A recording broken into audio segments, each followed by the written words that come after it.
Welcome to Housekeeping and Maintenance. For detailed information about how to complete this course and use all of its features, select Help.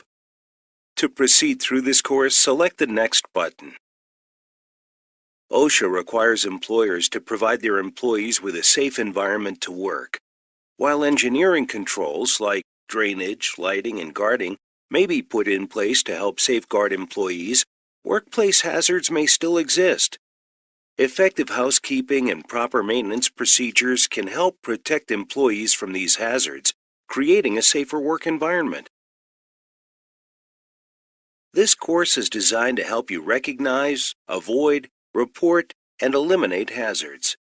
Specifically, it will teach you to take the proper housekeeping and maintenance measures to ensure your safety and the safety of others in the workplace.